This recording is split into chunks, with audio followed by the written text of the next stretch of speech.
주시는 하나님의 말씀 보겠습니다. 출애굽기 15장 22절에서 27절입니다.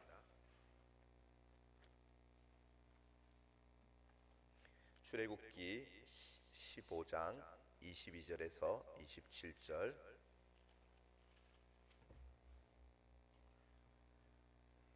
(22절에서 27절입니다)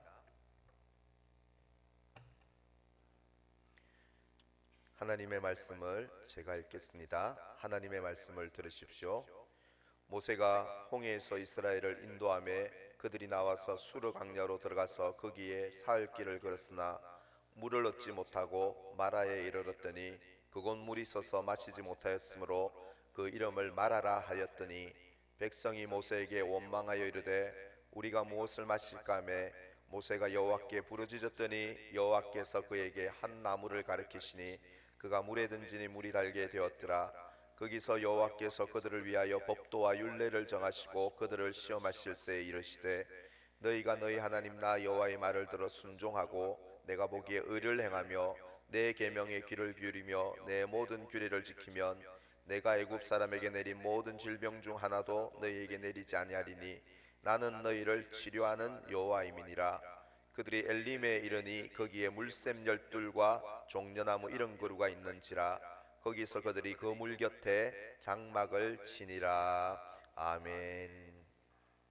미국의 잡지 중에 문예 잡지로 애틀랜틱 먼슬리, 애틀란타에서 발행하는 매달 발행하는 애틀랜틱 먼슬리라는 잡지가 있습니다. 거기서 인생을 행복하게 만드는 7가지 요소라는 제목으로 인생을 행복하게 만드는 7가지를 소개한 적이 있습니다. 2위부터 7위를 말씀드리면 교육, 안정적인 결혼생활, 금주, 금연, 운동, 적당한 체중 순이었습니다. 인생을 행복하게 만드는 이것이 바로 이런 것들이라고 말합니다. 그러면 1위가 무엇인지 아십니까? 그 잡지에서 인생을 행복하게 만드는 1순위는요, 고통에 대응하는 성숙한 자세가 인생을 행복하게 만들더라는 것입니다.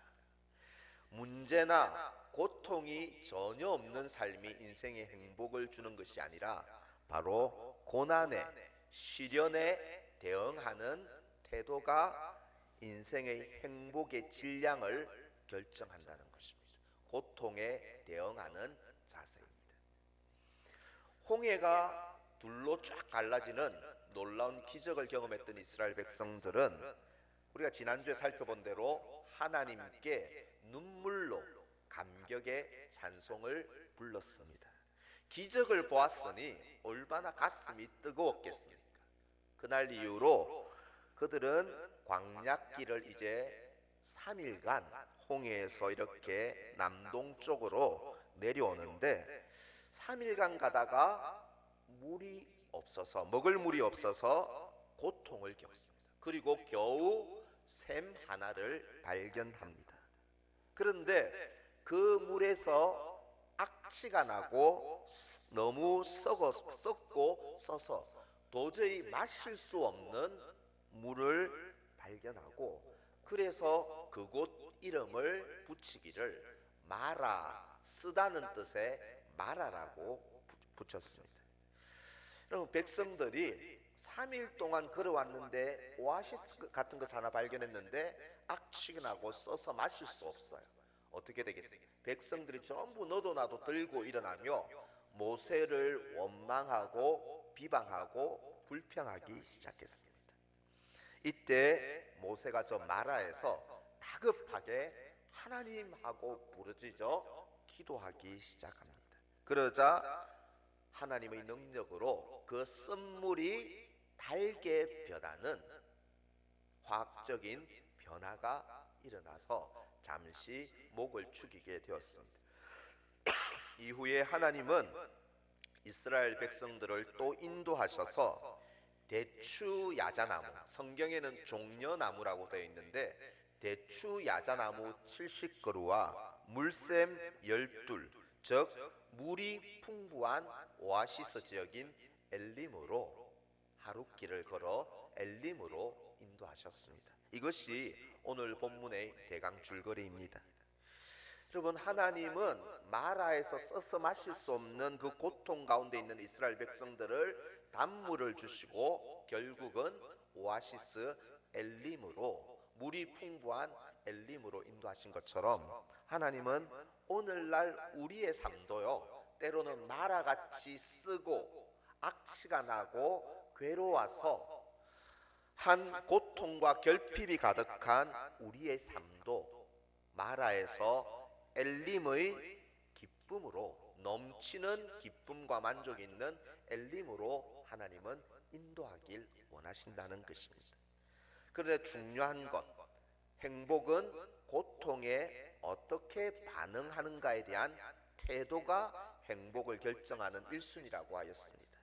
우리는 인생에 마라와 같은 쓴 물을 만나게 될 때 그 고통에 어떻게 올바르게 반응하고 성숙하게 반응함으로써 마라에서 엘림으로 인도함을 받을 수 있을까?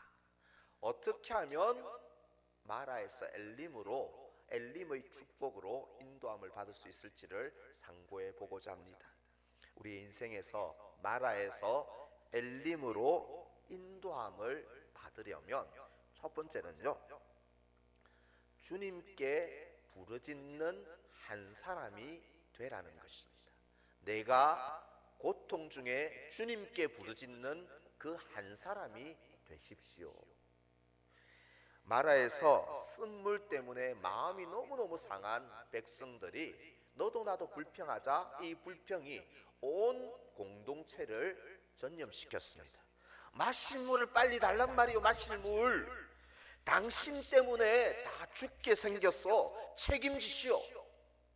너도 나도 지금 다 불평합니다. 한두 사람 시작된 불평이 공동체 전체로 번져가고 있었습니다.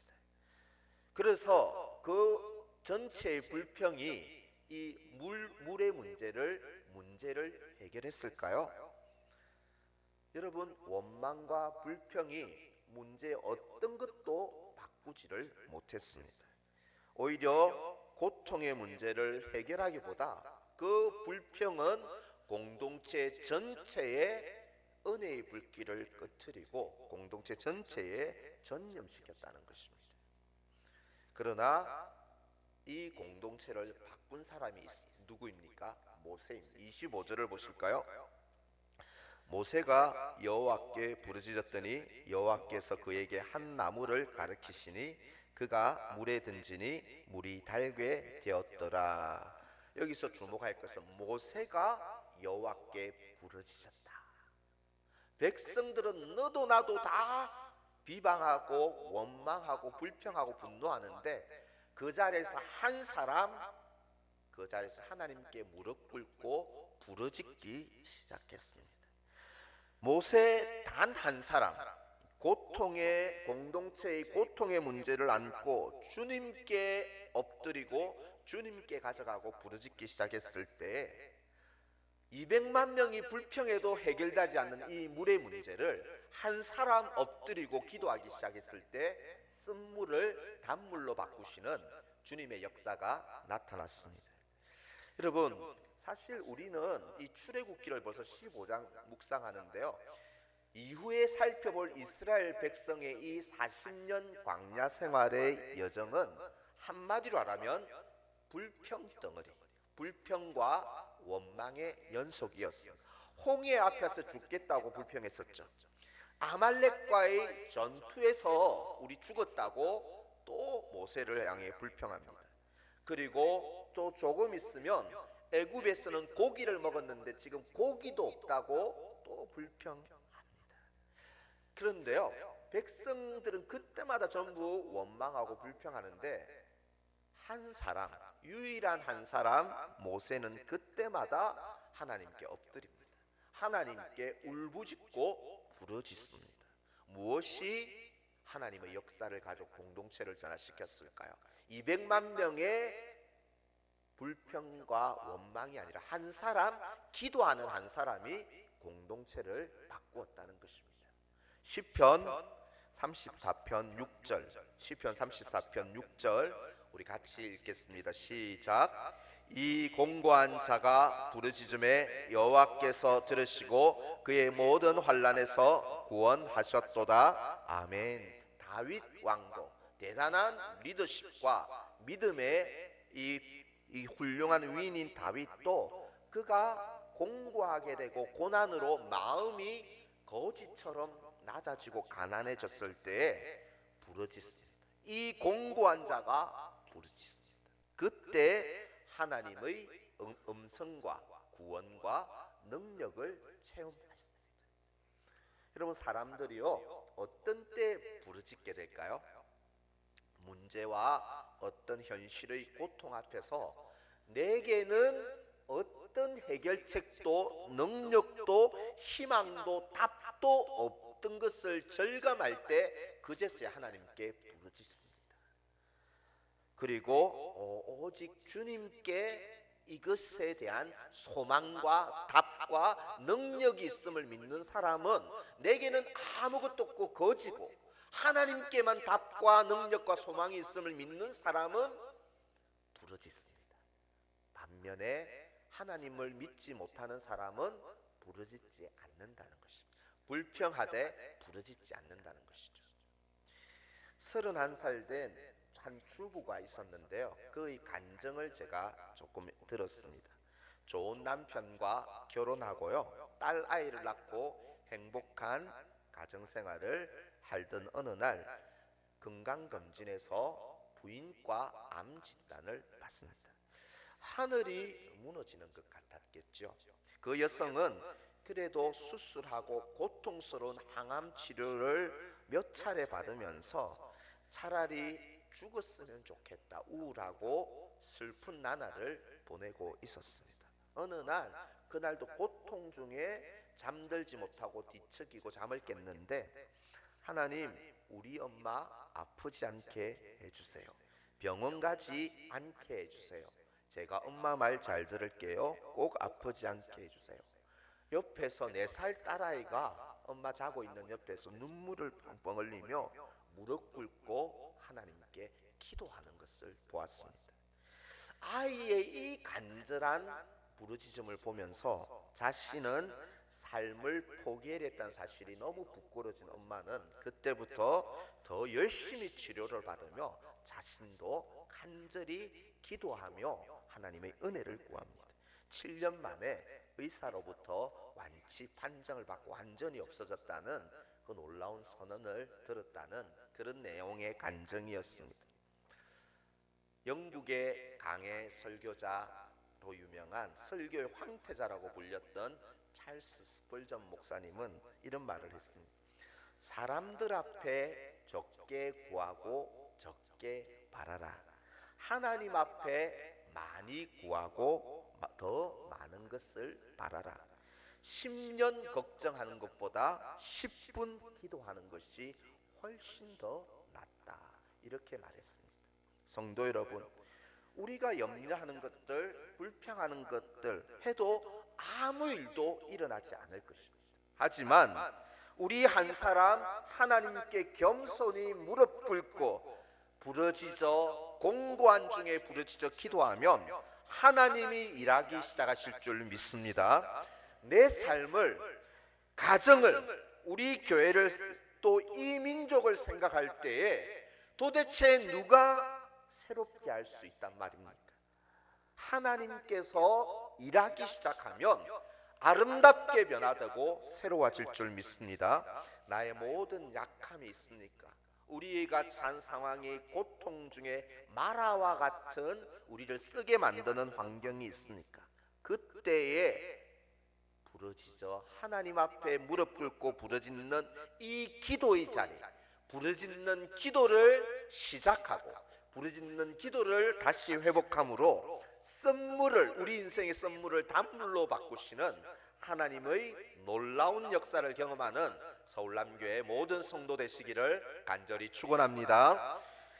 여러분, 마라에서 엘림으로 하나님이 인도하길 원하십니다. 어떻게 할 때? 고통에 올바르게 우리가 반응할 때 인도하십니다. 어떻게 반응해야 할까?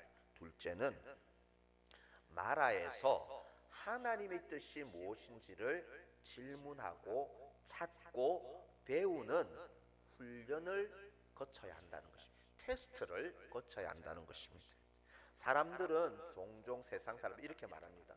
하나님이 그렇게 은혜롭고 사랑이 많은 분이라면 어떻게 자기 백성, 구원한 자기 백성에게 왜 사랑한다면서 가난을 허락하시고 질병을 허락하시고 실패를 왜 허락하시는가? 하나님이 정말 사랑이 많은가? 질문합니다.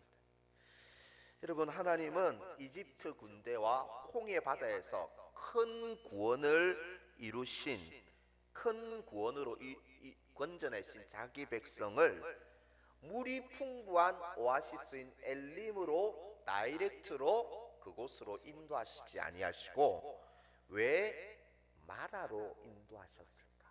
마라에서 쓰디쓴 고통을 왜 하필 겪게 하셨어요? 사랑이 많다면서요. 그러면 가는 곳마다 오아시스가 터지고 가는 곳마다 만나와 메추라기가 일어나고 하면 되지 않습니까? 왜 마라를 겪게 하셨을까? 25절 하반절을 보십시오.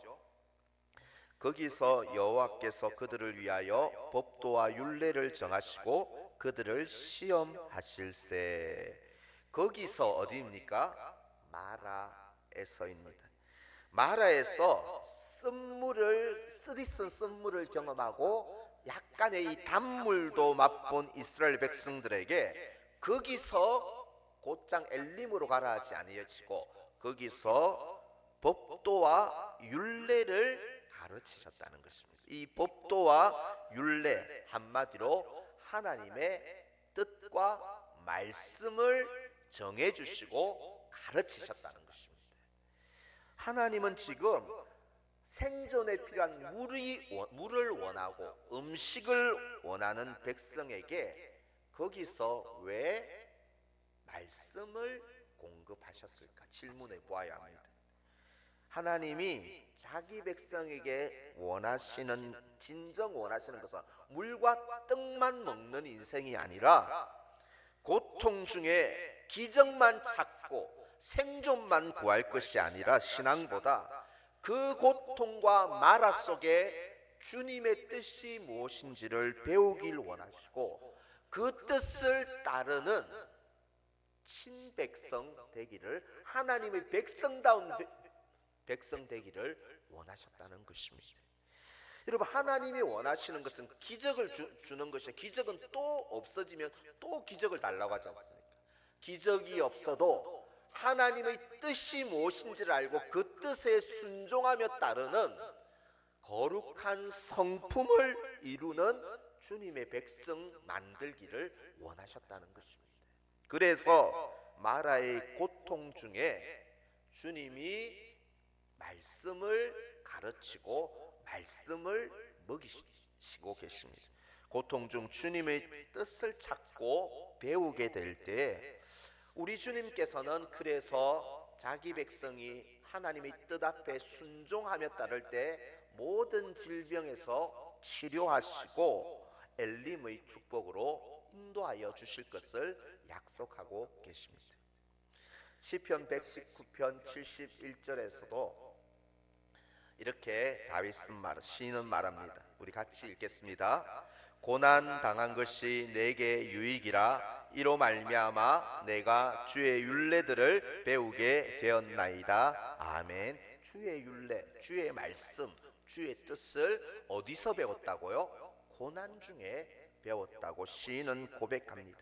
그래서 우리 역시도 마라라는 쓰디쓴 고통과 아픔의 시간들을 지날 때에 스스로 반드시 질문하고 물어야 할 질문이 있습니다. 이 고난을 통해 하나님 도대체 제게 무엇을 말씀하고자 하십니까? 이 어려움을 통해 내게 가르치고자 하시는 주의 율례와 주의 말씀이 무엇입니까? 내가 들어야 할 주의 음성은 무엇입니까? 우리는 물어야 한다는 것입니다. 미국의 복음주의자인 존 파이프 목사님, 침례교 목사님이신데요. 그 목사님은 고난의 목적을 영어 알파벳 R, 5R로 고난에 하나님이 고난을 신자에게 내리시는 목적 5가지를 이렇게 설명합니다. 제가 이 설명은 지난번에 한번 여러분들과 또 나누었던 설명입니다. 하나님이 고난을 통해 우리에게 가르쳐 주시고 깨우쳐 주시고 하고자 하는 고난의 목적이 5가지가 있습니다. 화면을 보시면요, 첫 번째는 repent, 고난을 통해 회개하기를 원하고 우리를 고치고 바꾸기를 원하신다는 것입니다. 고난은 회개하라는, 빨리 회개하라는 부르심입니다.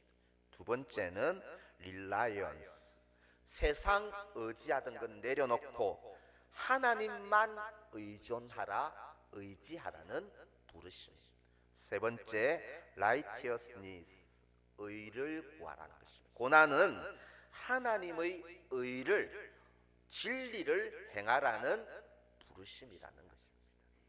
네 번째 reward, 고난이 올 때는 이 땅의 것이 일시적임을 깨닫고 천국 상급에, 천국의 소망을 두라, 상의 소망을 두라는 부르심입니다. 다섯 번째 remind, 기억하라는, 우리가 고통과 고난과 결핍을 겪을 때 우리를 위해서 고난당하신 그리스도의 고난을 기억하라는 부르심이 바로 신자가 겪는 이 5가지의 부르심입니다. 발명왕 에디슨 잘 아시죠? 66세 때 연구실에 불이 나서 그동안 진행 중이던 프로젝트나 연구가, 자료가 모두 불에 타버리고 말았습니다. 그때 사람들이 더 당황하면서 에디슨을 위로하려 할 때 에디슨이 이렇게 말합니다. 나는 이 잿더미 속에서 하나님의 음성을 듣습니다. 하나님은 이 물탄 연구 자료처럼 나의 모든 실수와 잘못을 이곳에 깨끗이 불태우시고 새롭게 출발할 수 있도록 기회를 주셨습니다. 그래서 저는 하나님께 감사드립니다. 고난 속에, 고통 속에 하나님의 메시지가 무엇인지를 찾고 배웠다는 것입니다. 성도 여러분, 우리가 이 마라에서 남을 원망하는 사람은 그 아픔이 걸림돌로 작용하지만 그 시련을 통해 하나님의 뜻을 구하고 음성을 듣는 사람은 그 고통이 더 큰 축복을 위한 디딤돌이 된다는 것입니다. 우리 앞에 현재 어떤 절망적인 상황, 마라와 같은 고통이 놓여 있습니까? 고통 중에 아무것도 깨달지 못하고 배우지 못하는 어리석은 자가 되지 말아야 할 것입니다. 고통 중에 질문하십시오. 내게 무엇을 가르치고자 하시나이까? 내가 어떻게 변하길 원하시나이까? 하나님의 뜻을 부지런히 찾으십시오. 질문하십시오. 그리고 주님의 말씀과 음성에 귀를 기울이십시오.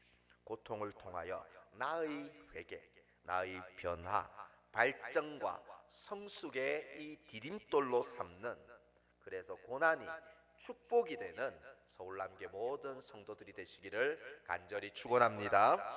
마지막으로 하나님은 우리의 삶을 마라에서 그냥 평생 살아라가 아니라 엘림의 오아시스, 축복으로 인도하길 원하십니다. 우리가 고난에 올바르게 반응할 때 어떻게 반응해야 할까요? 부어주시는 하나님의 은혜를 바라보고 기대해야 한다는 것입니다. 희망의 끈을 붙들고 부어주실 은혜를 기대하라는 것입니다. 희망의 끈을 놓치지 말라는 것입니다. 여러분, 마라에서 잠시 목을 축이고 다시 길을 떠난 이스라엘이 엘림이라는 곳에 도달합니다. 여러분, 지금으로부터 약 3400년경의 출애굽의 경로나 위치나 지명을 3400년이 지나서 어떻게 정확하게 이곳이다 말할 수 있겠습니까? 하지만 일반적으로 고고학자들, 신학자들의 공통된 의견은 마라에서 엘림까지의 거리가 약 10km에서 15km 정도 되었을 것으로 봅니다. 여러분 10km, 15km 하루길이면 갈 수 있는 거리입니다. 27절을 보실까요? 그들이 엘림에 이르니 거기에 물샘 12과 종려나무 70그루가 있는지라 거기서 그들이 그물 곁에 장막을 치니라. 아멘. 물샘 12이 있었다. 이 말은 계속 물이 펄펄펄펄 나오는 수원지를 말하는데요, 이 수원지가 12개나 콜콜콜콜 이렇게 나오고 있었다는 것입니다. 종려나무, 앞서 말했던 대추 야자나무는 사막에서 특별히 그늘과 휴식을 제공하고요, 대추 야자 열매, 성지순례 갔다 오신 분은 그 열매를 가지고 오는데 그 열매로 음식을 공급합니다. 그런데 모세가 엘림이라는 곳을 설명하면서 굳이 12의 물샘, 대추 야자나무 70그루를 12와 12와 70을 왜 굳이 언급해 놓았어? 많은 물과 대추 야자나무가 있더라 라지 않고 12의 물샘 70그루의 대추 야자나무가 있더라, 왜 12와 70이라는 숫자를 언급해 놓았을까요? 여러분, 성경에서 숫자들은 때로는 상징적이고 깊은 의미를 지닐 때가 있습니다. 성경에서 숫자 12는요 이스라엘의 12지파 백성들을 대표하죠. 신약의 교회를 대표하는 12 주님의 12제자 모두 12. 천국에 가면 또 보면 12진주문이 있고 10이라는 숫자가 되게 많이 나오는데요, 이 12는 그래서 하나님 백성 전체의 숫자를 가리키는 상징적인 숫자가 12, 하나님 백성 모두를 가리키는 숫자입니다. 그리고 70이라는 말은 7 곱하기 10인데요 7은 완전한 수, 럭키 세븐 완전한 수라고 하죠. 그리고 10은 1, 2, 3, 4, 5, 6, 7, 8, 9, 10은 숫자가 가득 찼다는 것입니다. 가득 찰 만수라고 합니다. 완전수 7과 가득 찬 수 10이 곱해져서 70이 되는 것입니다.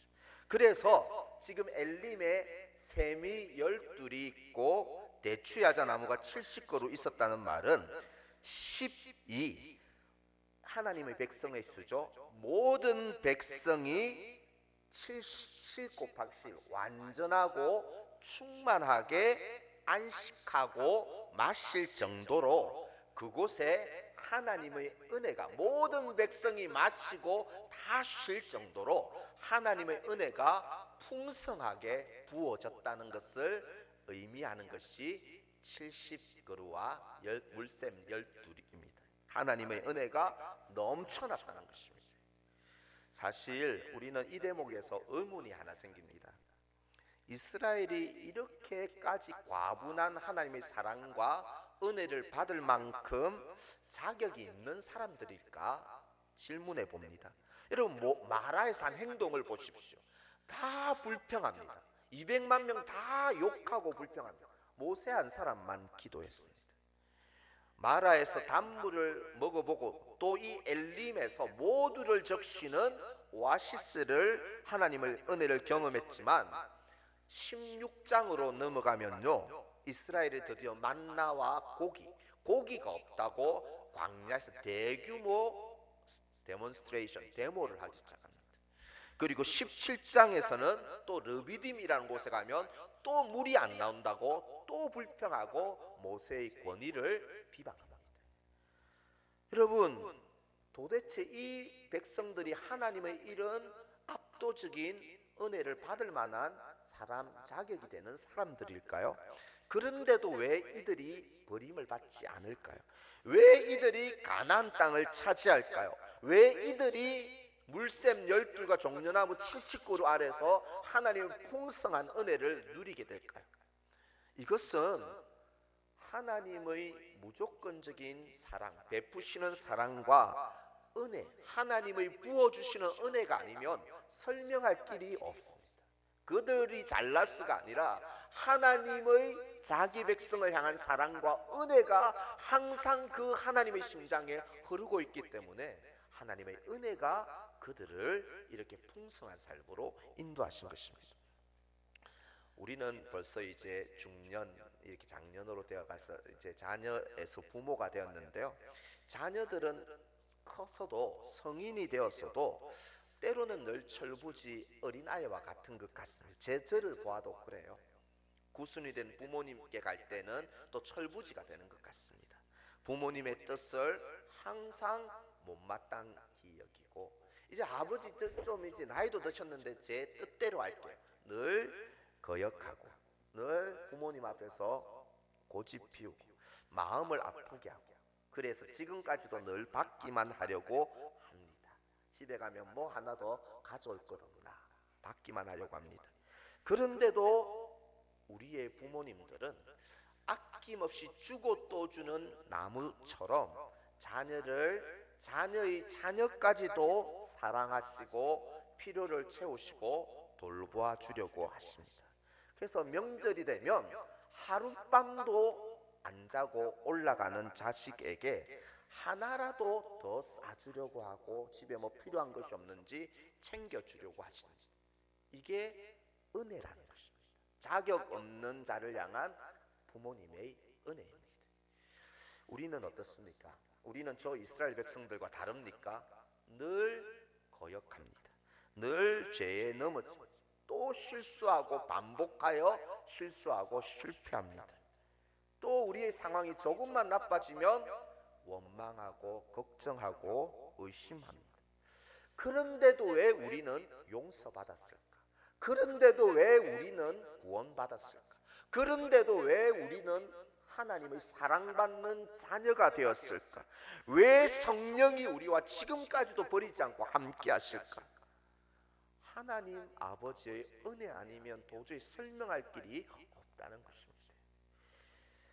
한 여성 연예인이 있었는데요, 제가 그녀의 간증을 잠깐 우연히 듣게 되었습니다.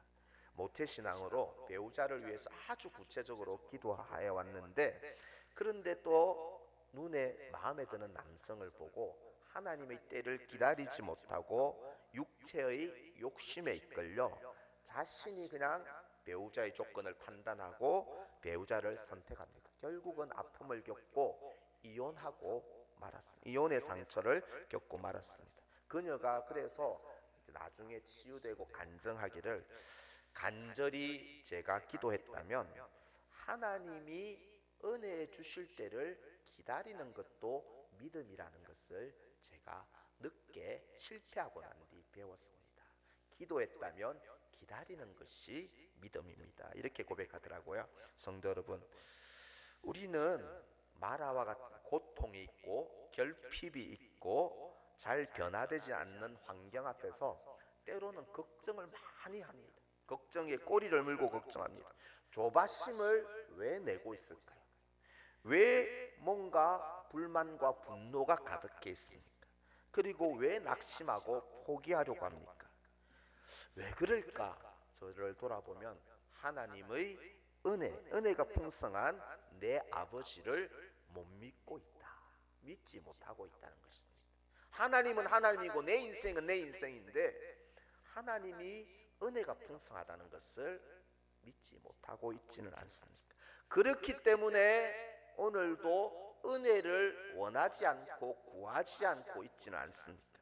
여러분, 희망의 끈을 놓지 말아야 합니다. 마라를 하루길만 지나면 엘림을 발견하게 돼. 엘림이 옵니다. 압도적이고 부어주시는 은혜가 우리 앞에 기다리고 있습니다. 여러분, 주님의 부어주시는 은혜를 입으면 우리 삶은, 내 삶은, 공동체는 아름답게 변화될 줄을 믿습니다. 우리의 삶에 다른 것 구하지 마십시오. 부어주시는 하나님의 은혜, 부어주실 하나님의 은혜를 구하고 희망 중에 기다리고 바라보는 서울남교회 모든 성도들 되시기를 주님의 이름으로 간절히 축원합니다. 오늘 주신 말씀 붙잡고 우리 기도로 나아갑시다. 저마다 마라의 고통이 있습니다. 그 속에 아무것도 바꾸지 못하는 불평으로 가득했던 우리의 모습을 회개합니다. 하나님, 아무도 주를 찾지 않는 그 가운데 마라의 고통 중에 부르짖는 그 한 사람, 부르짖는 기도를 회복하는 그 한 사람 제가 되게 하여 주시옵소서. 마라의 고통 중에 아무것도 배우지 못하고 성장도 못하는 어리석은 자가 되지 않고 주님의 뜻이 무엇인지를 배우고 나를 바꾸고 나를 고치고 주의 뜻을 배우는 깊은 성숙의 시간이 되게 하여 주옵소서. 마라에서 곧 부어주실 압도적인 은혜를 기대합니다. 소망합니다. 내 삶에 우리 가정과 교회에 압도적이고 부어주시는 은혜를 간구하오니 하나님 은혜를 부어주셔서 우리를 새롭게 하여 주옵소서. 구하고 바라보고 희망의 끈을 놓지 않고 기다리겠사오니 압도적인 은혜를 부어주옵소서. 이런 제목으로요 오늘 주신 말씀 붙잡고 은혜를 사모하며 부어주실 은혜를 사모하며 함께 통성으로 합심으로 한번 기도하겠습니다. 하나님 아버지, 하나님 아버지, 내 삶에 부어주실 압도적인 하나님의 은혜를 기대하며 나아가기를 원합니다. 누구에게나 눈물이 있고 누구에게나 아픔이 있고 누구에게나 문제가 있습니다. 하나님, 100사람이 100이면 100, 200만 명이 다 불평하더라도 하나님께 무릎 꿇고 기도하는 그 한 사람, 하나님의 역사를 가져오는 그 한 사람 제가 될 수 있도록 하나님 아버지여 도와주옵소서. 배우게 하여 주옵소서. 하나님의 음성을 듣게 하여 주옵소서. 마라에서 주님의 뜻이 무엇인지를 찾게 하시고 내게 주시는 메시지와 음성을 듣게 하여 주옵소서. 하나님, 압도적인 은혜가 필요합니다. 하나님의 은혜로 우리를 아버지 새롭게 하여 주시기를 원합니다. 하나님께서 예비하시고 얼마 후면 엘림이 다가오는데 하나님, 우리 안에 하루길에 엘림을 남겨두신 것처럼 압도적인 은혜 부어주실 은혜를 구하며 기대하며 바라보며 하나님 기다리는 우리의 신앙이 될 수 있도록 하나님 아버지여 믿음으로 새롭게 하시고 우리를 변화시켜 주시기를 간절히 바라옵고 소망합니다. 하나님 아버지 함께하여 주시옵소서. 우리가 종종 불렀던 찬양 꽃들도 우리 찬양 부르시면서 하나님의 은혜가 임하면 어떤 일들이 일어날까 우리가 기대하면서 그 은혜의 부어주심을 바라보면서 우리 찬양으로 하나님께 영광 돌리며 준비한 예물 주님께 올려드립니다.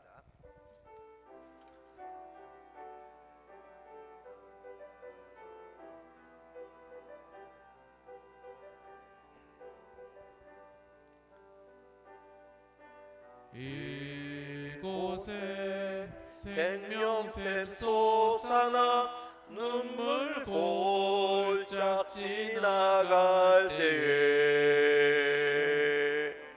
모자나 열매 맺히고 웃음소리 넘쳐나. 다시 한번 이곳에 생명샘 솟아나. 이곳에 생명샘 솟아나 눈물 골짝 지나갈 때에 아멘. 모자나 열매 맺히고 웃음소리 넘쳐나리라. 꽃들도 구름도 바람도 넓은 바다도 찬양하라 찬양하라 예수를. 하늘을 울리며 노래해 나의 영혼아. 은혜의 주 은혜의 주 은혜의 주. 그날에 하늘이 열리고 그날에 하늘이 열리고 모든 이가 보게 되리라. 마침내 꽃들이 피고 영광의 주가 오시리라. 꽃들도 구름도 바람도 넓은 바다도 찬양하라 찬양하라 예수를. 하늘을 울리며 노래해 나의 영혼아. 은혜의 주 은혜의 주 은혜의 주. 하나님 아버지, 마라의 고통이 저마다 고통의 문제를 안고 살아갑니다. 하나님 고난에 올바르게 대처하고 반응하는 태도로 하나님이여 고통 중에 엘림의 축복을 경험하는 저희들의 삶이 되게 하여 주옵소서. 불평보다 하나님께 부르짖는 그 한 사람 제가 되게 하여 주시옵소서. 나를 향한 하나님의 음성을 듣게 하시고 주님의 뜻을 배우는 시간이 되게 하여 주옵소서. 마라에서 하루길이면 엘림이 오고 있듯이 우리에게 부어주실 압도적인 하늘아버지의 은혜를 구하고 바라보며 기대함으로 나아가는 삶이 되게 주여 도와주옵소서. 그리하여 우리의 삶에 우리의 가정과 가족들 위해 서울 남교의 이 민족 가운데 마라에서 엘림의 축복으로 나아가는 변화와 역사가 일어날 수 있도록 은혜 내려 주옵소서. 우리에게 주신 모든 은혜에 감사하며 이 예물을 주님의 손에 올려드립니다. 모스크바 개혁교회의 부흥을 위하여 간절히 기도합니다. 범사에 감사합니다. 또 이 목장의 성경금까지 감사 예물로 올려드렸습니다. 하나님, 이 모든 11조와 주일헌금과 감사와 모든 헌금을 주님 기쁘게 받으시고 오병이어의 기적이 이 예물이 쓰여지는 곳곳마다 놀랍게 나타날 수 있도록 은혜 내려 주옵소서. 한 주간의 삶도 하나님의 은혜로 붙드셔서 가장 좋고 완전한 길로 성도들의 삶과 가족들의 출입을 지켜 주시옵소서. 예수님의 이름으로 기도하옵나이다. 아멘. 주 예수 그리스도의 크신 은혜와 하나님 아버지의 영원한 사랑과 우리 안에 가시는 성령 하나님의 부어주시는 은혜가 인생의 마라에서 하나님께 부르짖고 주님 뜻 배우며 부어주실 은혜를 간절히 기다리기로 결단하는 주님의 백성들 머리머리 위에 지금부터 영원토록 함께 있을지어다. 아멘.